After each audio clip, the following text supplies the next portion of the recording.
Quels sont les 10 mystères les plus intrigants pour l'humanité? D'autres êtres intelligents partagent-ils notre univers?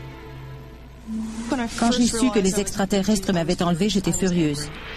Nos âmes survivent-elles à notre mort? En regardant autour de moi, j'ai compris que c'était un fantôme. Que nous soyons croyants, sceptiques ou non-croyants, nous avons tous une opinion. Partez à la découverte des phénomènes étranges, sublimes ou terrifiants, que sont les 10 plus grands mystères du paranormal. Le mystère nous attire. Tout ce que nous connaissons sur notre planète, nous le devons à notre curiosité naturelle. Pourtant, de nombreuses questions restent encore sans réponse. Une pluie d'objets est tombée du ciel. Des décennies avant la naissance de la bombe atomique, une explosion inexpliquée a ravagé la forêt sibérienne sur des kilomètres carrés. Sur des champs céréaliers du monde entier, de mystérieux dessins sont apparus d'un jour à l'autre. Voici notre mystère numéro 10.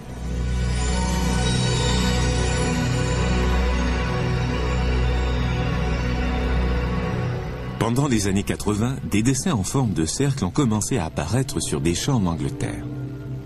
Depuis, plus de 2000 cercles céréaliers aux formes plus ou moins complexes se sont formés au Japon, en Australie, dans l'ex-Union soviétique et aux États-Unis. Personne ne peut confirmer avec exactitude s'ils sont de nature extraterrestre, naturelle ou s'il s'agit de canulars. Les cercles céréaliers d'aujourd'hui sont parfois très élaborés mathématiquement et extrêmement précis. Pour beaucoup, ces caractéristiques éliminent la théorie de la cause naturelle.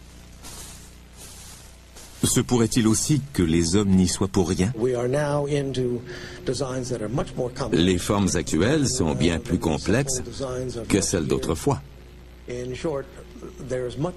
Ces apparitions de cercles céréaliers sont trop impressionnantes pour que les farceurs y jouent un rôle important. On nous a sorti ce même argument tout au long de l'histoire. Les Égyptiens auraient été incapables de produire les merveilles mathématiques que sont les pyramides. Il fallait que les extraterrestres les aident. C'est une véritable forme de racisme, non? Selon les chercheurs en cercles céréaliers, le blé aplati a subi des transformations. Les effets sur la croissance des plantes peuvent se faire sentir pendant des années. Ni vous ni moi n'aurions jamais pu produire un tel effet sur ces plantes. Ce qui se passe indique que nous ne sommes pas seuls dans l'univers. C'est passionnant. Cependant, tout le monde n'est pas aussi enthousiaste. C'est peut-être simplement la façon dont les cercles céréaliers se sont formés qui explique la différence entre la structure des plantes à l'intérieur du cercle et celle des plantes à l'extérieur du cercle. L'explication n'est pas pour autant magique ou extraterrestre. La théorie de l'information suggère qu'il y a de bien meilleures façons de dire aux êtres humains qu'ils ne sont pas seuls que de dessiner de belles formes dans un champ de blé. Les cercles céréaliers sont-ils des blagues ou des traces d'un contact extraterrestre?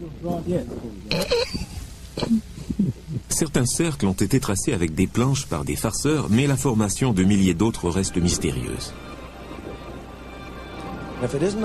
Si ce n'est pas un canular, nous devons nous questionner sur notre place par rapport à une intelligence venue d'ailleurs.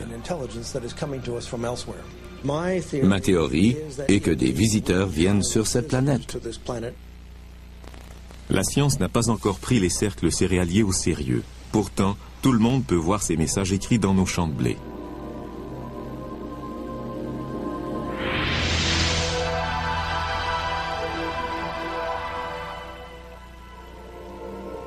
Notre mystère numéro 10 est relié à l'espace, mais se pourrait-il que le mystère numéro 9 nous apporte un message du ciel ?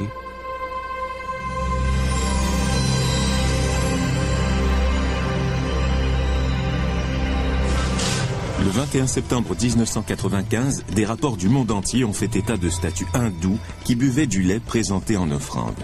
Des milliers de gens ont été témoins de ce phénomène. À New Delhi, des millions d'individus ont offert du lait à leur propre statue. Doit-on parler de miracle ou d'hystérie collective?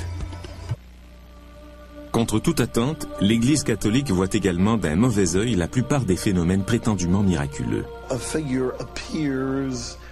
Si la décoloration naturelle d'une vitre prend plus ou moins la forme de la Vierge Marie, les gens deviennent surexcités. L'Église des temps modernes ne donnerait jamais son aval à un tel événement. Parce que l'Église, comme tout le monde, vit dans une époque moderne.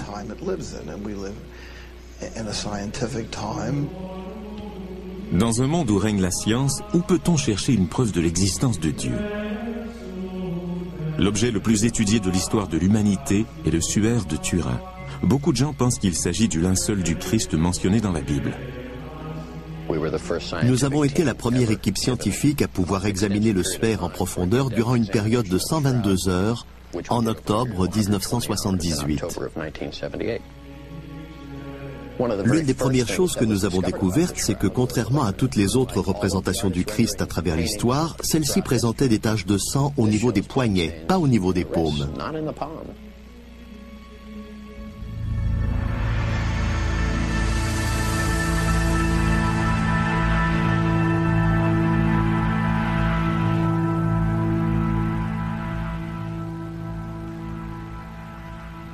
Le suaire comporte aussi des traces de blessures laissées par un fouet romain et des traces de sang laissées par une couronne d'épines. Dans les écrits historiques, une seule personne a été victime de telles tortures et il s'agit de Jésus. Les résultats de cette première recherche étaient tellement prometteurs qu'en 1988, l'Église catholique a donné son accord pour qu'on évalue l'âge du suaire. S'il datait du 1er siècle de notre ère, cela constituerait une preuve physique de l'existence de Jésus-Christ. La datation au carbone 14 a révélé que le suaire ne datait pas d'une époque antérieure au XIIIe siècle. Cela a suffi à certains pour qu'ils considèrent le suaire comme un canular, mais certains facteurs ont remis en question la précision du test scientifique. Le protocole a été modifié à la dernière minute. Plutôt que de tester différentes parties du suaire, un seul test a été effectué. En outre, en 1532, un incendie aurait légèrement brûlé le suaire, ce qui aurait eu pour conséquence de fausser la datation au carbone 14. Cependant, les sceptiques se demandent simplement pourquoi dater le suaire. En se servant de matériaux disponibles à l'époque médiévale, Joe Nickell réussit à produire une réplique convaincante du suaire. Voici une image que j'ai peaufinée. En la photographiant, nous obtenons cet effet qui ressemble énormément au mystérieux visage sur le suaire de Turin. Mais les répliques au pinceau ne sont pas assez convaincantes. Comme je dis toujours, s'il s'agissait d'une peinture, la science l'aurait découvert il y a longtemps. Le suaire est-il le fruit de la science médiévale ou un miracle?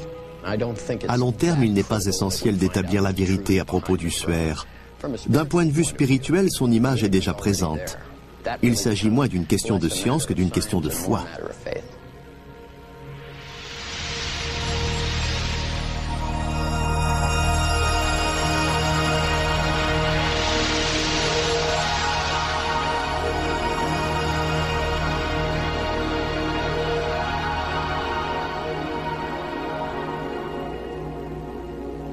Le mystère numéro 9 remet en question nos espoirs spirituels, tandis que le mystère numéro 8 fait ressortir en nous nos pires terreurs.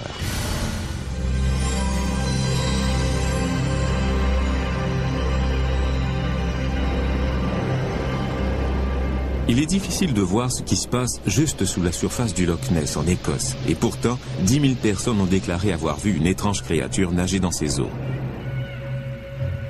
Bien qu'on ait prouvé qu'une célèbre photo du monstre du Loch Ness était un canular, on a dépensé des millions de dollars pour chercher la créature dans le lac. Jusqu'ici, tout ce qu'on a réussi à prouver, c'est que les sonars y avaient capté des formes ambiguës. On recherche le monstre du Loch Ness depuis 40 ans, mais personne n'a rien trouvé. Le monstre devrait se trouver dans ce petit lac d'Écosse, mais il n'y est pas. Je suis désolé, il n'est pas là. On est arrivé aux mêmes conclusions pour le plus célèbre monstre terrestre. Jusqu'à ce qu'on sorte pour la première fois un gorille de la jungle, on ne prenait pas au sérieux les témoignages des explorateurs africains disant avoir vu de grandes bêtes poilues. Dans ce cas, est-il possible qu'il existe un autre singe mystérieux qui court le monde? Certains disent qu'il pourrait mesurer jusqu'à 3,50 m. Les Indiens d'Amérique parlent de cette créature depuis longtemps dans leur tradition. Ce phénomène ne date pas des années 50 ou 60 quand le mot Bigfoot a commencé à circuler. On parle de singes qui marchent à la verticale non seulement aux États-Unis mais aussi en Chine, en Russie et en Amérique du Sud. Les gens font toujours le même témoignage, quelle que soit leur culture, le contexte socio-économique ou même l'époque à laquelle ils vivent. C'est le genre de preuve anecdotique qui est significative.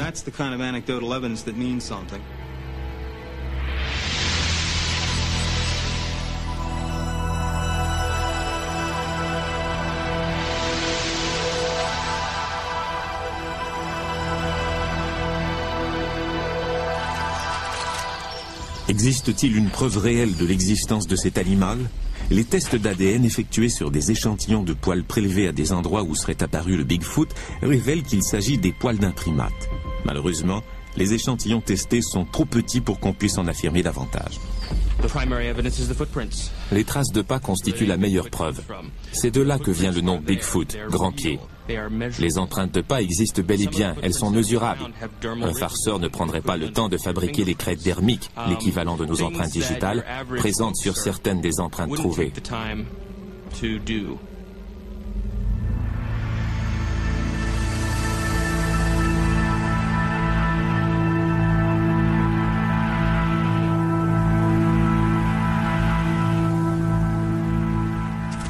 Les canulars isolés expliquent-ils le nombre d'empreintes de pas trouvées dans le monde entier?